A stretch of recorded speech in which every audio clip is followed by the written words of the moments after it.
14 de abril de 2015. Vamos aos destaques desta edição do J Mais ABC. Governo de São Paulo inicia escavações da linha 6 laranja do metrô. Hospital e Maternidade Assunção, em São Bernardo, possui o mais completo centro cirúrgico da Rede D'Or São Luís. Saiba também quais as melhores oportunidades de trabalho na região. E ainda, a previsão do tempo para esta quarta-feira, as notícias do esporte regional e as informações da balança comercial. Fique conosco!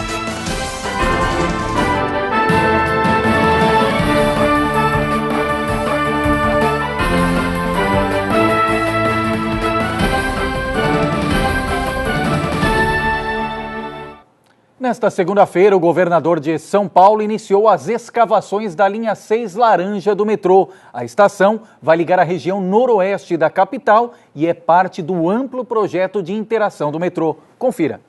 Olha, hoje nós estamos iniciando uma das mais importantes linhas de metrô de São Paulo. 15,8 quilômetros, uma linha nova de metrô, 15 estações. E aqui na Santa Marina, na futura estação Santa Marina, aqui na Marginal, vão sair 2 tatuzões. Um tatuzão para Brasilândia e outro tatuzão para São Joaquim. Nós teremos aqui, no pico da obra, 9.000 trabalhadores. Capacidade 650 mil passageiros dia. É uma grande capacidade. E uma linha integradora, porque ela vai integrar na Água Branca, ela integra com a linha 7 que vai para Jundiaí e a linha 8 que vai para Osasco. Ela integra com a linha 4 lá em Higienópolis, com a linha amarela, e integra com a linha 1 em São Joaquim. E nós atualizamos também nesse momento, já falando no bloco político, as informações da Câmara de São Caetano do Sul. Como de costume, toda terça-feira o Direto da Câmara da TV Mais reporta o que fazem ou deixam de fazer os 19 vereadores de São Caetano. Nós estivemos lá, inclusive, antes de vir aqui a apresentação do programa, e 2 polêmicas a gente já vai atualizar aqui, até porque a informação é que a sessão ainda não acabou, está nos finalmente em São Caetano do Sul, expediente desta terça-feira. Primeiro, justamente o título de cidadão sul-são caetanense. Aliás, um título em dobro. Os vereadores aprovaram o título de cidadão ao ex-prefeito de São Paulo, Gilberto Kassab, e também ao senhor Milton Bigussi. O Gilberto Kassab, como nós vemos nas fotos, e ao senhor Milton Bigussi. O Kassab, para quem não se lembra, neste momento, é o ministro das cidades. Agora fica a pergunta aqui, né? Do Bigussi a gente sabe o trabalho na região do ABC, à frente da sua construtora. Agora, o ex-prefeito de São Paulo, qual a relevância ou qual o papel dele no cenário de São Caetano do Sul? O que o Kassab fez pela cidade de São Caetano para ser lembrado, homenageado neste título de cidadão? Aliás, comentamos aqui de São Caetano, mas isso abre precedente também em outras cidades. Em São Bernardo teve gente que recebeu o título e sequer compareceu, tendo em vista o amplo desconhecimento e desligamento ou falta de conexão com a cidade. Fica aqui a reflexão para que os nossos vereadores pensem em quem realmente possa não ter a mesma projeção ou a mesma fama, mas ter uma interação e uma identidade muito maior com a cidade. E nesse rodapé aqui da questão política, fica o registro também do empenho da reportagem da TV Mais, que ao longo de todo o dia de hoje tentou fazer contato com a Faculdade das Américas em São Bernardo, porque a faculdade, mesmo sem autorização do MEC, que é o Ministério da Educação, iniciou, ou seja, está ministrando aulas do curso de Medicina em São Bernardo do Campo. A Faculdade das Américas tem sim autorização para atuar, mas em São Paulo, capital paulista, não aqui no ABC. A nossa reportagem fez contato com a instituição, mas até o fechamento desta matéria, o início do J Mais ABC, nós não recebemos retorno. Fica o espaço aberto caso a instituição queira, e é importante se posicionar sobre este assunto. E a seguir, veja a previsão do tempo para esta quarta-feira. E ainda, conheça o Hospital e Maternidade Assunção em São Bernardo do Campo. Nossa equipe visitou as principais salas da instituição de saúde. Participe você também do J Mais ABC. Anote aí o nosso WhatsApp, 947092534, ou pelo e-mail pauta@tvmaisabc.com.br. Voltamos já.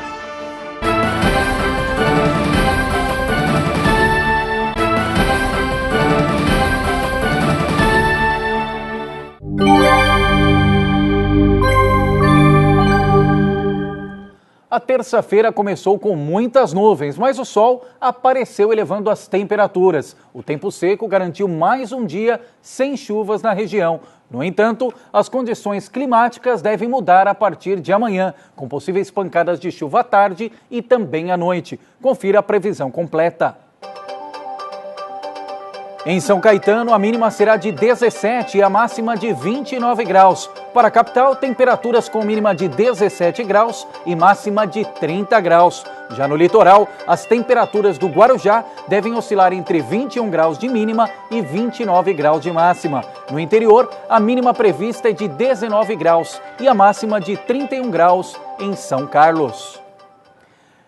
A equipe da TV Mais ABC visitou o Hospital e Maternidade Assunção, em São Bernardo, adquirido pela Redditor São Luís. Confira a entrevista com o diretor-geral da instituição, Dr. Manuel Ricardo Navarro Borges. O Hospital e Maternidade Assunção, em São Bernardo do Campo, foi adquirido pela Redditor São Luís, que há 38 anos abrange o setor hospitalar. A instituição de saúde que vamos conhecer mantém 780 funcionários diretos, 420 médicos cadastrados e 144 leitos. Assim que chegamos, fomos recebidos pelo diretor-geral, Dr. Manuel Ricardo Navarro Borges.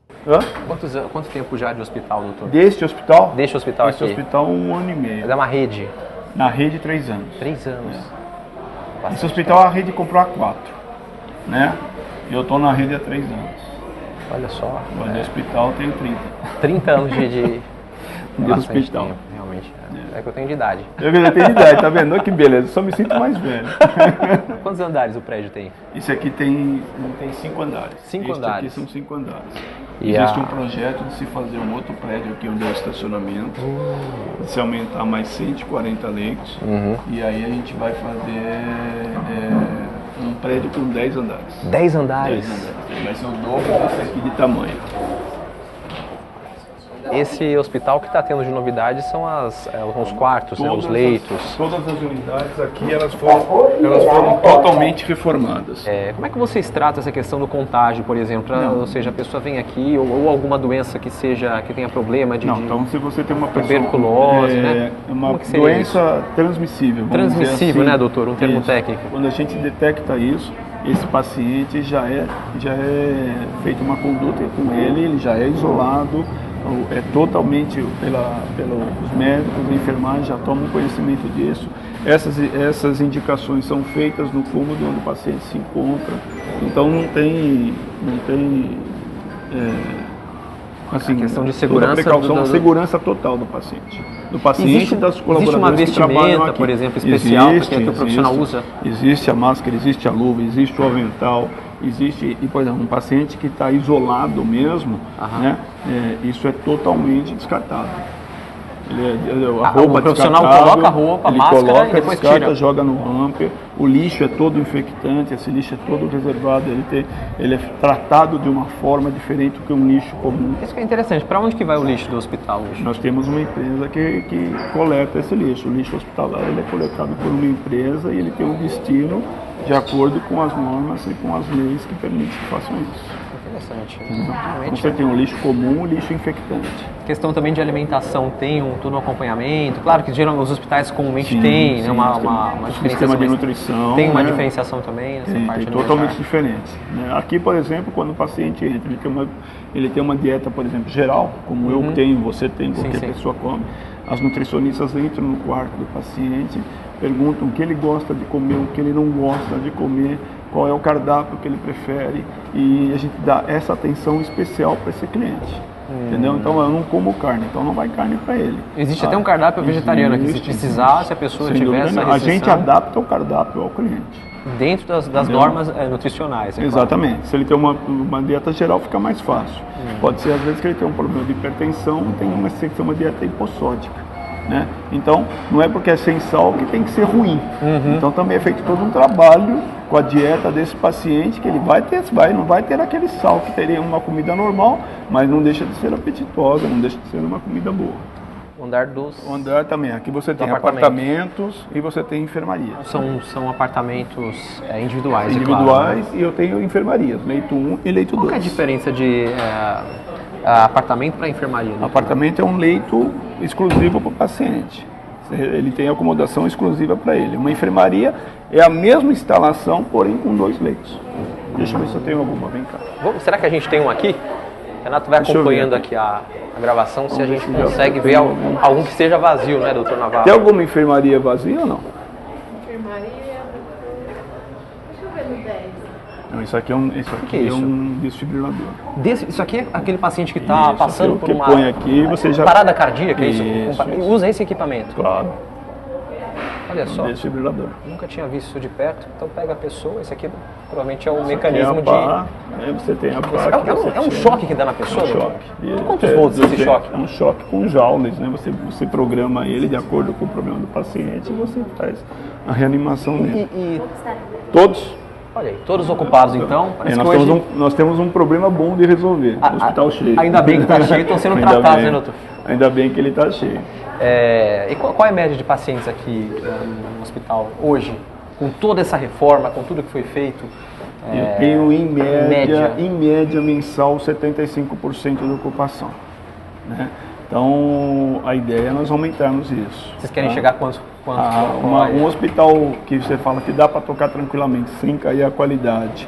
Um hospital que fica bom de ocupação, 85 você não cai a qualidade, você mantém a mesma qualidade. Manter uma qualidade boa. Mas estava passeando, andando aqui no corredor, eu vi que tem uma câmera ali, né? O Renato já pode pegar. O pegar. Inteiro é cheio de câmeras. Como é que é a segurança do hospital? A segurança é total, ela é 100% monitorada, 24 horas por dia, gravado, né? Ela é total, existe um setor de monitoramento aqui, eu tenho pessoas que ficam fazendo esse monitoramento, então eu tenho câmeras espalhadas pelo hospital inteiro. Na minha própria sala, se você entrar na minha sala, eu tenho uma televisão enquadrada com 9 câmeras, eu posso ficar olhando as câmeras que eu quero. Quer dizer, todo o hospital é filmado? Todo o hospital é filmado. Segurança 24 horas por dia. Os pacientes são identificados através de pulseira. Os pacientes são identificados através da pulseira? Isso. Isso é uma segurança do paciente. Essa pulseira tem o número do registro dele, o nome dele completo e a data de nascimento.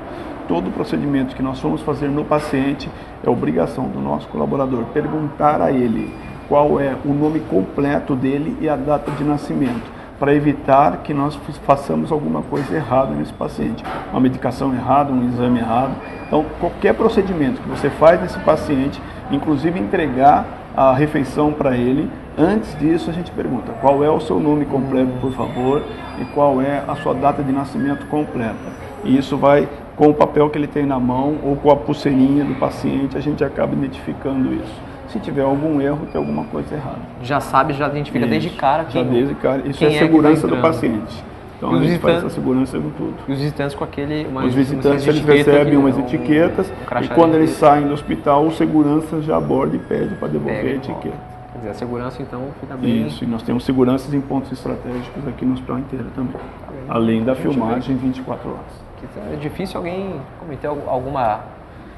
não. Ultrapassar a lei aqui vai ser difícil. É difícil. Não é impossível, mas é difícil. Não tenho dúvida nenhuma. Não é impossível, mas é improvável. É improvável. Pelo menos trabalhamos para que seja.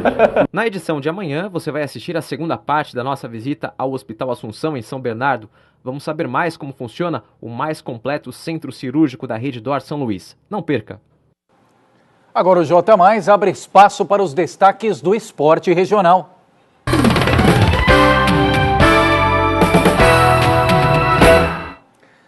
Até o dia 8 de maio, os 1.100 inscritos na 16ª edição do Jotiza, os Jogos da Terceira Idade de Santo André, vão estar envolvidos na tradicional competição promovida pela Secretaria de Esporte e Lazer.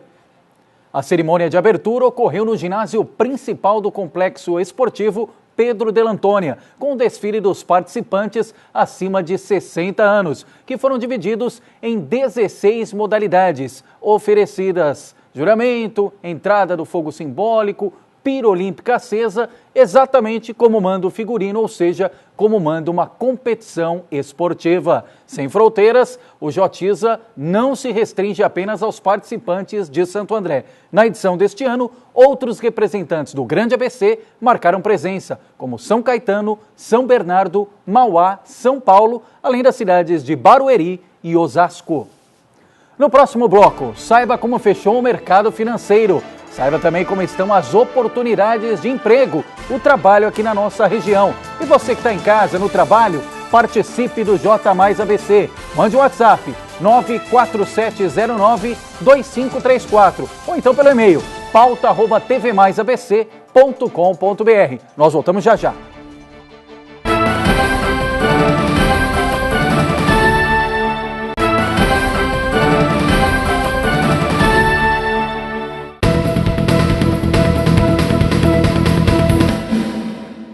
Vamos agora às mudanças nos números do mercado financeiro desta terça-feira.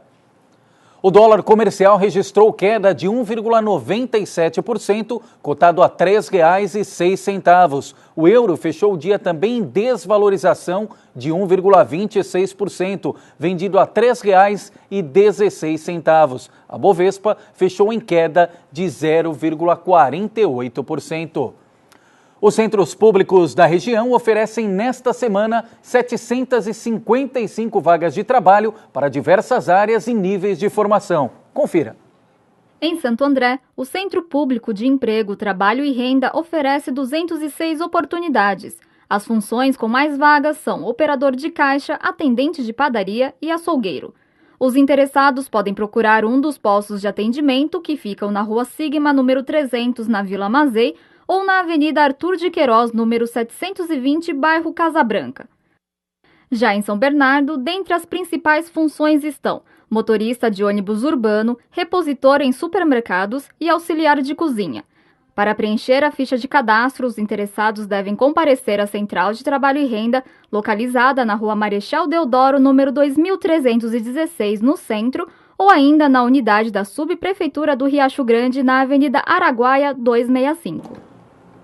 E só antes da nossa entrevista, o nosso entrevistado falando de economia nesta terça-feira, mais um destaque da política e mais uma repercussão da cidade de São Caetano do Sul. A Secretaria Estadual de Esportes, hoje comandada por Jean Madeira, decidiu abrir auditoria para investigar, fazer uma varredura nos contratos e convênios firmados em 2013 e 2014, biênio este comandado pelo ex-prefeito de São Caetano, José Auríquio Júnior. Então, os contratos e convênios firmados, você tem imagens do ex-prefeito, ex-secretário estadual de esportes, então os contratos que ele protagonizou ou deu sequência na secretaria serão alvos dessa auditoria, dessa investigação por parte da própria secretaria, que hoje está sob novo comando. Aliás, também foi tema disso na Câmara. Entre outros problemas com supostas irregularidades, está a foto que identificaria a mesma imagem, dois eventos diferentes e também competições que teriam tido um número de medalhas muito superior à proporção do número de atletas. Fica aqui o espaço aberto, caso o Auríquio queira se posicionar, e também espaço aberto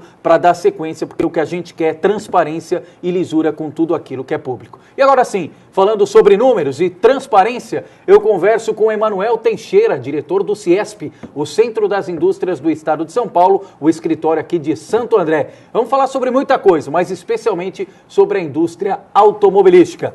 Emanuel, mais uma vez, obrigado pela gentileza, boa noite. Boa noite, eu quem agradeço a oportunidade de estar aqui para passarmos um pouco das impressões da indústria em relação ao cenário. Bom, e tenho certeza, Emanuel, que muita gente que acompanha ou que trabalha diretamente como metalúrgico, que trabalha como diretamente na indústria automobilística ou que indiretamente tem conhecidos, familiares ou sofre indiretamente também esta ação produtiva do trabalho dos metalúrgicos, deve estar pensando em caso seguinte: qual que é o futuro, a médio e longo prazo, o que a gente pode esperar? Tem montadoras anunciando layoff, montadoras anunciando demissões. Qual que é o cenário? Tem uma luz no fim do túnel, Emanuel? Infelizmente, nós não conseguimos ver essa luz ainda. Talvez o trem, né? Vindo no sentido contrário. Infelizmente, a gente tem que passar essa impressão no momento. Isso é resultado de uma política equivocada, não é novidade para a nossa entidade. A gente vem repetindo há alguns anos, já tivemos a oportunidade de estar aqui nesse jornal falando sobre isso.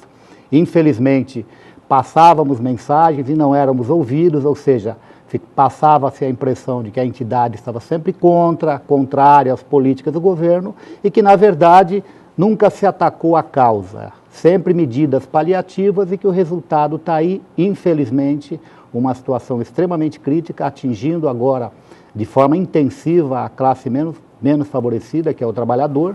E, infelizmente, o empreendedor hoje está numa situação tão crítica que realmente está difícil você encontrar soluções, até porque, diante desse cenário, bancos com restrições de crédito, sem perspectiva de mercado, os bancos estão mais seletivos, cobrando juros maiores, enfim. Está realmente uma situação crítica na medida em que a montadora por si só não apresenta um cenário, ao contrário. E as montadoras, Emanuel, têm um impacto direto aqui na região do ABC pelo protagonismo que elas exercem aqui na região. E quero aqui pontuar em relação a isso, a participação do nosso telespectador aqui pelo WhatsApp, o 947092534. O final do telefone dele é 3359 e pergunta exatamente isso, Emanuel.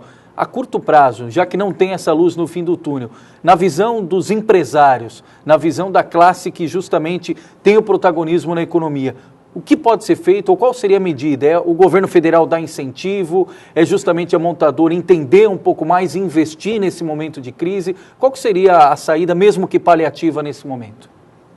Eu acho que solução paliativa, a entidade ela nunca foi favorável, porque, na verdade, os benefícios sempre vão na ponta. Eles alcançam a montadora.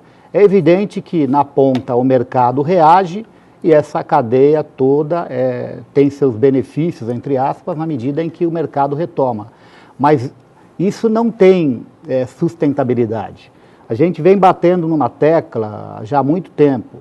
Dê à indústria nacional isonomia, condição de competitividade e igualdade com o mundo que está posto aí. Porque o que acontece? A indústria automotiva, ela produz o mesmo carro aqui no Brasil em todas as suas plantas. Então, hoje é um part number mundial. O Toyota Corolla fabricado aqui é o mesmo que se fabrica no mundo todo. Agora, a matriz de custo dessa montadora, ela tem que ser igual. Então, esse carro montado no Brasil, ele tem que ter o mesmo custo do carro montado no Japão, Estados Unidos. E como cria essas condições de igualdade? Ou de competitividade, Emanuel? Nós temos uma série de ingredientes. Nós temos a questão da matéria-prima, que temos um problema muito sério para a indústria brasileira aqui, que é obrigada a comprar matéria-prima de monopólios a preços muito acima de preços internacionais, com diferenças que chegam até 80%. Nós temos a questão da tributação em cascata, bitributação, uma complexidade muito grande que cria um outro indexador de custos. Temos a questão da legislação trabalhista, que não somos contrária, mas apenas que o trabalhador tem que ser valorizado, mas de uma forma muito mais simples. Não encher de burocracias e de legislação aonde o trabalhador diretamente não é favorecido, porque cria-se uma estrutura para administrar isso que acaba acarretando custos e que não chega diretamente ao trabalhador na questão de salário. E qual que é o limite do empresário para tudo isso, Emanuel? Eu pergunto porque, diante da sua própria fala, você destacou que o empresário há muito tempo bate nessa tecla. Parece que não é ouvido, não tem o feedback por quem pode encaminhar ou resolver o assunto. Qual que é o limite de tudo isso? Até quando ou até que momento o empresário vai sustentar ou vai aguentar essa situação? O momento é extremamente crítico. Hoje nós temos situações aí desesperadoras. A gente vê um fechamento do PIB no último ano, que foi anunciado 0,1%. 0,1%. Se isso fosse um número efetivamente real, retratasse a realidade, não estaria essa situação tão crítica. Na pior das hipóteses, as empresas tinham mantido o seu faturamento. Mas não é isso. Os números fechados no final do ano, eles já vêm extremamente críticos no antes da Copa. Já se percebia uma redução. O sinal de alerta é desde lá de trás. Exato. Tanto que a gente percebe, indústria automotiva, menos 27% na venda de automóveis. Tivemos uma redução na atividade da construção civil em torno de 10%. Uma redução na atividade industrial, números fechados, de 9,5%. Agora eu pergunto, senhores, 10 negativo na construção civil, 9 na indústria. Importação reduziu, serviços não cresceu nada. Como é que se chega a um PIB de 0,1%? Eu gostaria que alguém me respondesse. De onde se tirou esse número? Emanuel, quero mais uma vez agradecer sua gentileza. A nossa pauta aqui é muito extensa, muitas perguntas no WhatsApp, quero agradecer, mas o Emanuel, nosso colaborador, vai voltar aqui ainda a falar sobre estes e outros assuntos, até porque a economia sempre está em pauta. Emanuel, obrigado pela gentileza e, na medida do possível, sucesso na sequência dos trabalhos. Eu que agradeço a oportunidade, gostaria de estar voltando aqui, vai voltar, falando com certeza, de coisas boas e que a gente tem esperança de que o nosso país ainda tem jeito. Obrigado, Emanuel. E o J Mais ABC desta terça-feira fica por aqui. Nós voltamos amanhã, ao vivo, neste mesmo horário, 7h30 da noite. Lembrando, você pode rever esta edição do J Mais a partir da meia-noite aqui na TV Mais ABC, canal 27.